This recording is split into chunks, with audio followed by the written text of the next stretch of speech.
absolutely despise people who are disloyal, people who bite the hand that feeds them. Cannot relate to that in any way, shape or form. And he was just like, my kids will never look back and look at me as an asshole. I'll never forget the way I felt that day. I thought to myself, okay, you're another one of these fighters who hate me for no reason at all. Jones is facing new criminal charges, accused of running a red light and plowing into another car.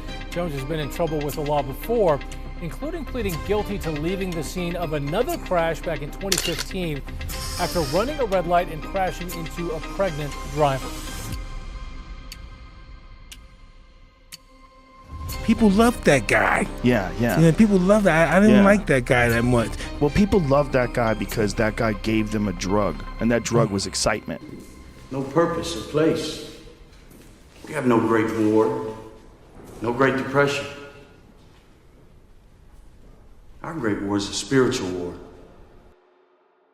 You clicked on this video because there's a part of you feel you can't explain. The part that's violent, that's disloyal, that lies, that's angry, that breaks your own rules. You're trying to be a good person, but your shadow has other plans. This is what happens when we don't confront the shadow. We're going to take a deep dive into the shadow self with, admittedly, the most red pill lineup of examples, including Fight Club, Jon Jones, Conor McGregor, Mike Tyson, and more. Also, we're showing you how flow state might be the one place where your shadow can finally move freely.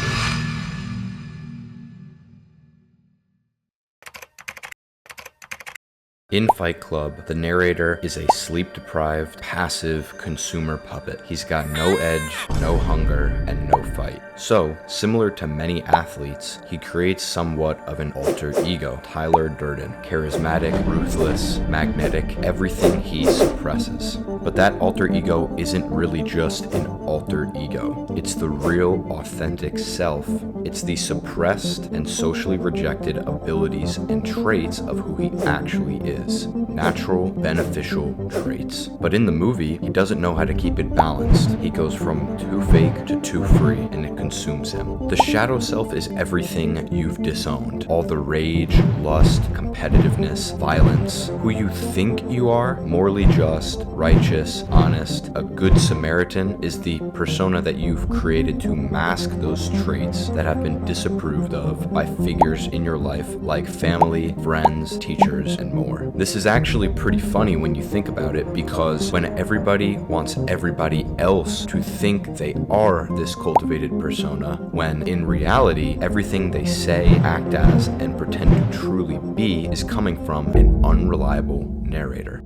Jon Jones is a textbook unreliable narrator. He often says things about attempting to be a good person or about using positive mental tricks, but he is not the person he says he is. Nor do I believe he actually does all of the mental tricks he says he does to perform so well. One of my goals is for people to one day see if a person like John could love Jesus Christ, then maybe I can too. I'm excited to get things right eventually. His shadow had the space to be expressed through fighting, but oftentimes it can't be contained long enough to wait for his next fight. And what's wild is he probably believes his own stories. That's what makes it dangerous.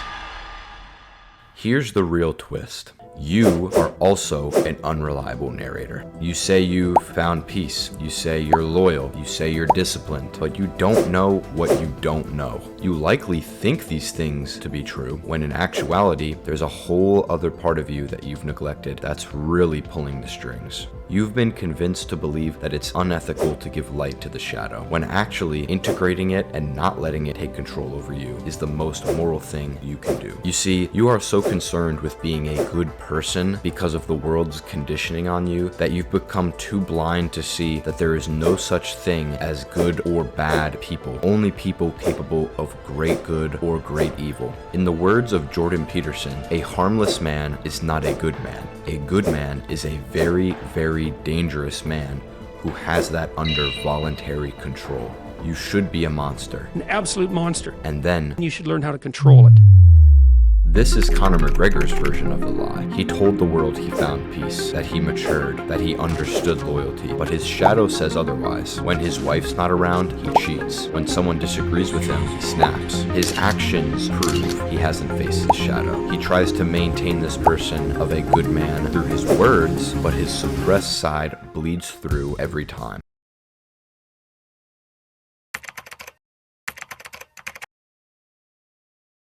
That's the reason why I'm crying, because I'm not that person no more. And I miss him. Because sometimes I feel like a bitch. Because I don't want that person to come out, because if he comes out, hell is coming with him.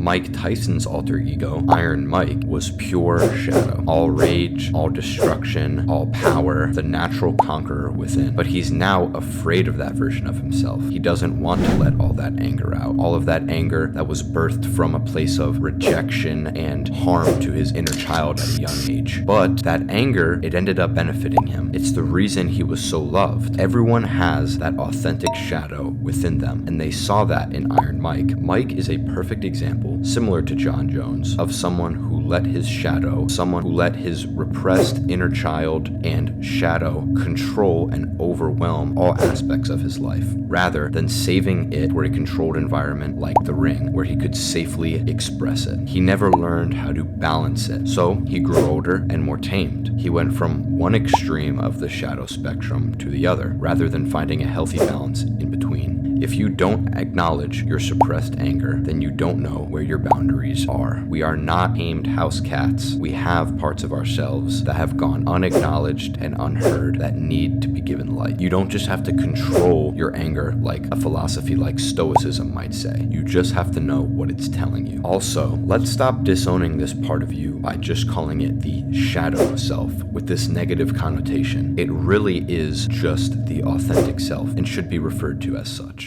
Now, if you're looking for a place where you can truly and really express this authentic, repressed part of yourself, this part that was wounded from childhood, that was told what to do, that was controlled, that couldn't put words to what it felt and how to express itself, the only space where you can healthily express this is when you are in flow. Flow state is when your thinking mind goes silent, the mask drops, and the rawest part of you, your authentic self, gets to act without judgment. That's why flow feels so effortless. It's not that you're trying harder, it's that your real self is finally taking over. Specifically for athletes, the greatest video I've ever seen on this entire concept is this one from the modern martial artist. Link to that in the description. We all have hurt parts of ourselves, parts of us from childhood that didn't get acknowledged and weren't heard and weren't loved, and they were authentic and real to us, but they were neglected. That is not an excuse now to not make space for that to be expressed. Your shadow self, these repressed parts, your inner child that wasn't given the stage to perform in the way that it wanted to and be able to express the traits that it naturally has, that you naturally had as a child, can still be expressed. And I would argue that it is the most authentic and real part of yourself, not this persona that you put on and attempt to keep up every day. If you're ready to learn how to find flow state where your authenticity starts actually helping you win, watch this video next.